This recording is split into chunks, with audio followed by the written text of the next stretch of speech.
Hello everyone, welcome back to my channel Sarita's planet. आज मैं फिर से कुछ सीडीपी के सवाल लेके आई हूँ, तो चलिए वीडियो को शुरू करते हैं। अगर आप फर्स्ट टाइम मेरे चैनल पे आए हैं तो प्लीज़ चैनल को ज़रूर सब्सक्राइब कीजिएगा। तो पहला प्रश्न है, निम्न में से कौन सी विधि प्रजातांत्रिक विधि नहीं है? ऑप्शन है व्याख्यान विधि, सामूहिक परिचर्चा, प्रोजेक्ट विधि, सहभागी विधि। प्रजातांत्रिक विधि नहीं है, वो है व्याख्यान विधि। ठीक है, ऑप्शन ए सही हो जाएगा। व्याख्यान विधि क्या होती है? व्याख्यान विधि होती है शिक्षक बोलता है, विद्यार्थी सुनता है। ठीक है। प्रश्नोत्तर विधि, शिक्षक प्रश्न पूछता है और छात्र उत्तर देते हैं। चर्चा विधि, छात्र और शिक्षक मिलकर विषय पर चर्चा करते हैं। प्रोजेक्ट विधि, विद्यार्थी किसी कार्य परियोजना को करके सीखते हैं। ठीक है। प्रदर्शन विधि, शिक्षक किसी कार्य को करके दिखाते हैं। खोज विधि, विद्यार्थी स्वयं खोज करके ज्ञान प्राप्त करते हैं। ठीक है। प्रजातांत्रिक विधि व्याख्यान विधि नहीं होगी। ठीक है, ये 6 विधियां हैं। नेक्स्ट क्वेश्चन है, शैक्षिक उद्देश्यों के ब्लूम के वर्गीकरण के भावात्मक पक्ष से निम्न में से कौन सा स्तर संबंधित नहीं है? ऑप्शन आग्रहण, ऑप्शन बी ज्ञान, ऑप्शन सी व्यवस्थापन, ऑप्शन डी अनुक्रिया। ब्लूम के वर्गीकरण के भावात्मक पक्ष से निम्न में से कौन सा स्तर संबंधित नहीं है? तो वो है ज्ञान। ठीक है। ब्लूम का वर्गीकरण कैसे क्या है, चलिए देख लेते हैं। पहले आता है ज्ञान। पहले सीखी हुई जानकारी को याद करना और परिभाषित करना। ठीक है। उसके बाद समझ, सीखी हुई बात को अपने शब्दों में समझाना, जैसे किसी पाठ का अर्थ बताना। ठीक है। फिर आता है अनुप्रयोग, सीखी हुई बात को नए प्रश्न में उपयोग करना। एग्जाम्पल, नियम लगाकर प्रश्न हल करना। ठीक है। अगला आता है विश्लेषण, किसी विषय को भागों में बांटकर समझना, कारण और परिणाम बताना। ठीक है। फिर होता है संश्लेषण, अलग अलग विचारों को जोड़कर नया बनाना, जैसे कि कहानी परियोजना बनाना। फिर होता है मूल्यांकन, किसी बात का सही गलत अच्छा बुरा निर्णय करना। ठीक है। ये है ब्लूम टैक्सोनॉमी। नेक्स्ट क्वेश्चन है, निम्न में से कौन सा शिक्षण स्तर नहीं है? स्मृति स्तर, अवबोध स्तर, विचारात्मक स्तर, अभिप्रेरणा स्तर। शिक्षण का स्तर अभिप्रेरणा स्तर नहीं होगा। ठीक है। शिक्षण के 3 स्तर हैं, चलिए देख लेते हैं। स्मृति स्तर, इसमें छात्र केवल याद करते हैं, जैसे परिभाषा, सूत्र या फिर तिथि याद करना। अवबोध स्तर, इसमें छात्र समझते हैं कि चीज़ें क्यों और कैसे होती हैं, जैसे किसी नियम का अर्थ समझना। विचारात्मक स्तर, इसमें छात्र सोचते हैं, तर्क करते हैं और यह सबसे उच्च स्तर माना जाता है। ठीक है। शिक्षण स्तर का सबसे उच्च स्तर विचारात्मक स्तर माना जाता है। नेक्स्ट क्वेश्चन है, अधिगम प्रक्रिया उद्दीपन एवं के बीच सहचर्य है। प्रतिक्रिया, पशु, अनुभव, व्यवहार। उद्दीपन एवं प्रतिक्रिया। ठीक है। तो यहाँ पर क्या हो जाएगा सही आंसर? Option number A. उद्दीपन क्या होता है? उद्दीपन होता है कोई भी ऐसी चीज़ या घटना जो विद्यार्थी को प्रतिक्रिया देने के लिए प्रेरित करे, उसे उद्दीपन कहते हैं। जैसे एग्जाम्पल, जब शिक्षक प्रश्न पूछता है, यह उद्दीपन है। जब छात्र उत्तर देते हैं, यह प्रतिक्रिया रिस्पॉन्स है। इसी प्रकार प्रतिक्रिया अधिगम की प्रक्रिया होती है। उद्दीपन वह संकेत है जो सीखने की प्रक्रिया को शुरू करता है। ठीक है। नेक्स्ट क्वेश्चन, निम्न में से कौन सी शिक्षण विधि प्रगतिशील सिद्धांतों पर आधारित है। प्रगतिशील सिद्धांत पर आधारित है कौन सी शिक्षण विधि? प्रश्नोत्तर, निगमन, आगमन, समस्या समाधान। तो इसका सही आंसर हो जाएगा समस्या समाधान। ठीक है, समस्या समाधान विधि क्या होती है चलिए देख लेते हैं। जॉन डीवी इस सिद्धांत के प्रवर्तक हैं। जब विद्यार्थी किसी समस्या को पहचान कर समझ, तर्क और अनुभव के आधार पर उसका समाधान खोजते हैं तो उसे समस्या समाधान विधि कहते हैं। विद्यार्थी को समस्या दी जाती है, फिर विद्यार्थी सोचते हैं और कारण खोजते हैं, फिर समाधान निकालते हैं। इससे वास्तविक और स्थायी अधिगम होता है। ठीक है, याद करने की ट्रिक क्या है? यह विधि प्रगतिशील शिक्षा सिद्धांत पर आधारित है। विद्यार्थी इसमें सक्रिय रूप से सीखते हैं। ठीक है, समस्या की पहचान करना, समस्या का विश्लेषण करना, समाधान के उपाय सोचना, सही समाधान चुनना, उसके बाद परिणाम की जांच करना। ठीक है, अगला क्वेश्चन है, निम्नलिखित में से कौन सा समूह सृजनात्मकता के तत्वों के संबंधित नहीं है? तत्वों के संबंध नहीं है। बारंबारता, लचीलापन, मौलिकता, विस्तारण।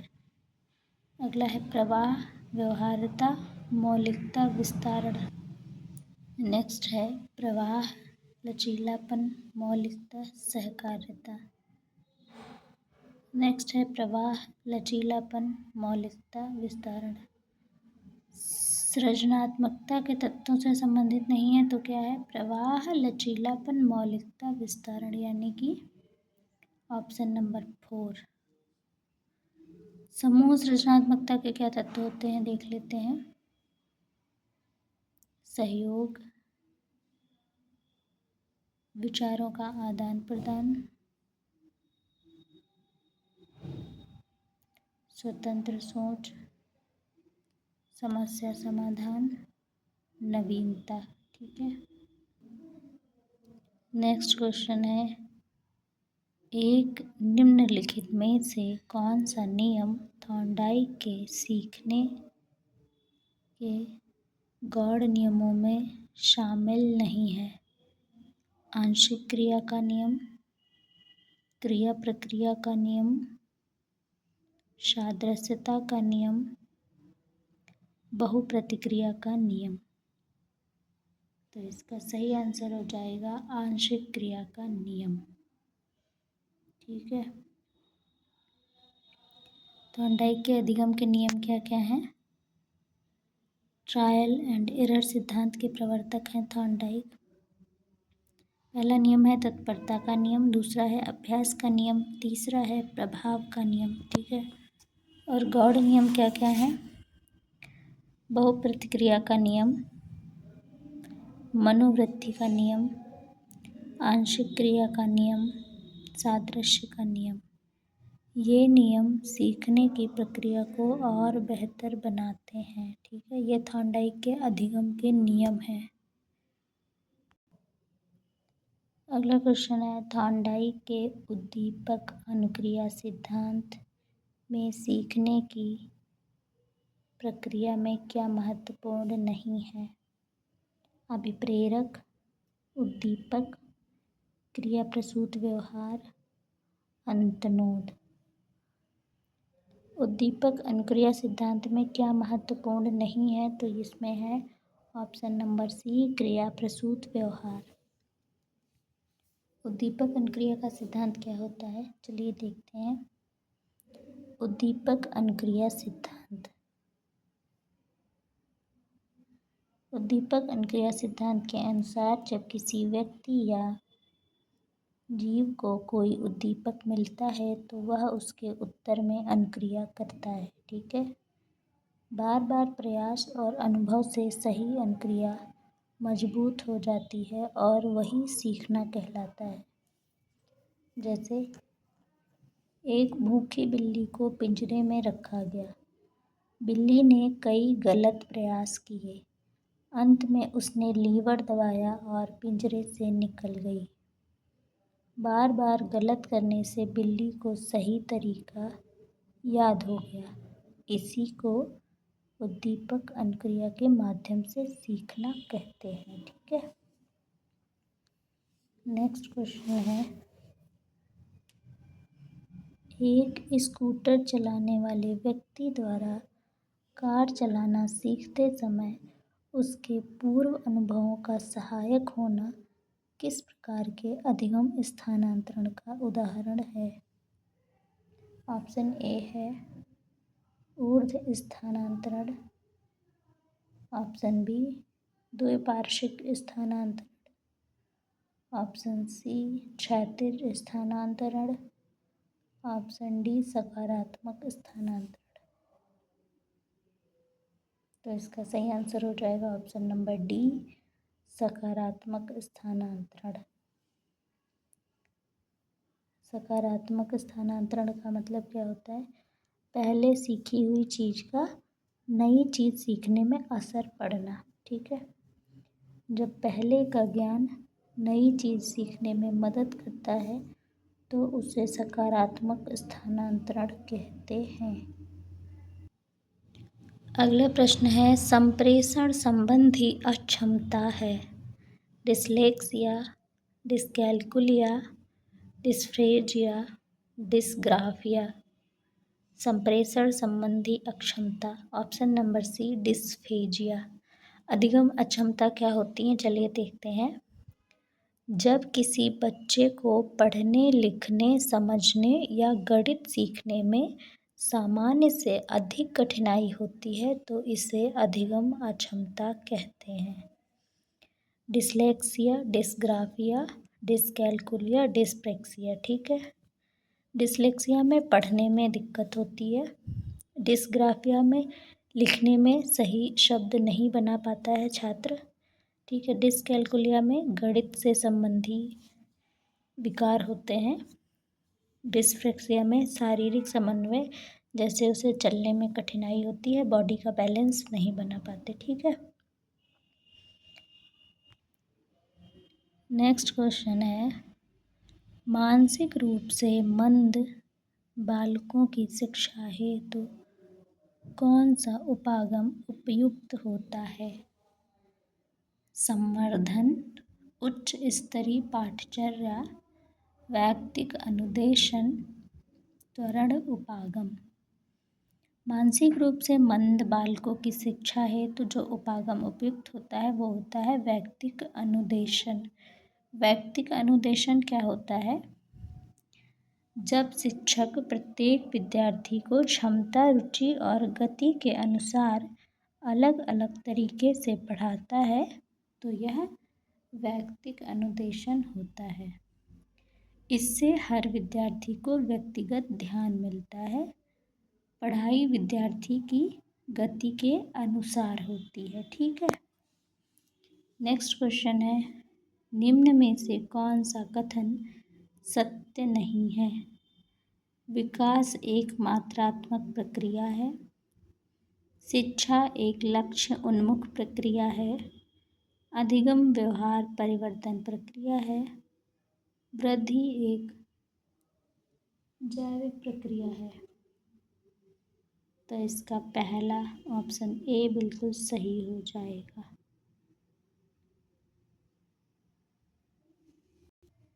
शिक्षा एक लक्ष्य उन्मुख प्रक्रिया है। ठीक है। जैसे कोई शिक्षा ग्रहण करता है तो उसका एक उद्देश्य होता है। और अधिगम व्यवहार परिवर्तन की प्रक्रिया है, सीखने से व्यवहार में परिवर्तन। जैसे पहले बच्चा गलत लिखता था और उसने सीख लिया है तो वह अब सही लिखने लगा है। ठीक है।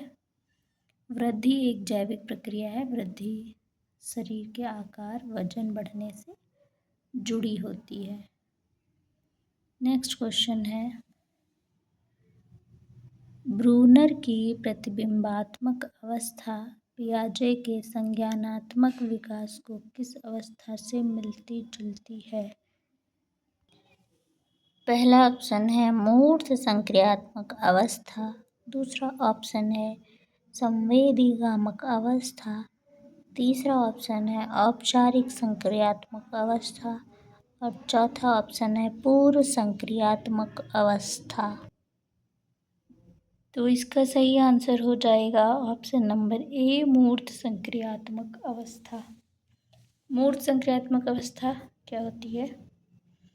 मूर्त संक्रियात्मक अवस्था जीन पियाजे का संज्ञानात्मक विकास सिद्धांत। इसकी आयु होती है 7 से 11 वर्ष। बच्चा तर्कपूर्ण सोच विकसित करने लगता है, संरक्षण को समझने लगता है, वर्गीकरण करना सीख जाता है, क्रमबद्धता सीख जाता है, जैसे छोटे से बड़े क्रम में कोई चीज़ लगाना, ठोस वस्तुओं के आधार पर सोचता है। ठीक है। नेक्स्ट क्वेश्चन है, एक कौन व्यक्तित्व के शील गुण सिद्धांत से संबंधित नहीं है? इनमें से कौन है जो शील गुण सिद्धांत से संबंधित नहीं है? Cattell, Freud, Eysenck, Allport. तो इसमें से option number B, Sigmund Freud शील गुण सिद्धांत से संबंधित नहीं है। सिगमंड फ्रायड का मनोविश्लेषण सिद्धांत क्या था? Id, ego, super ego. इड में तुरंत सुख चाहता है, ठीक है। ईगो में वास्तविकता के आधार पर, सुपर ईगो में नैतिकता और सही गलत का ध्यान, ठीक है। मुख अवस्था होती है, इसकी 5 अवस्थाएं हैं। मुख अवस्था 0 से 1 वर्ष, गुदावस्था 1 से 3 वर्ष, लैंगिक अवस्था 3 से 6 वर्ष, सुप्त अवस्था 6 से 12 वर्ष, जनन अवस्था 12 वर्ष के बाद। ठीक है। तो ये आज की वीडियो इतनी ही। फिर मिलेंगे नई वीडियो में। अगर आपको वीडियो मेरी पसंद आई तो प्लीज़ वीडियो को लाइक करके कमेंट ज़रूर करना और हमारी वीडियो शेयर ज़रूर करना। फर्स्ट टाइम आए हैं तो चैनल को सब्सक्राइब करके बेल आइकन प्रेस कर लीजिएगा ताकि जो भी न्यू वीडियोस आती हैं उनकी नोटिफिकेशन आप तक पहुंचती रहे। फिर मिलेंगे नेक्स्ट वीडियो में। Bye bye.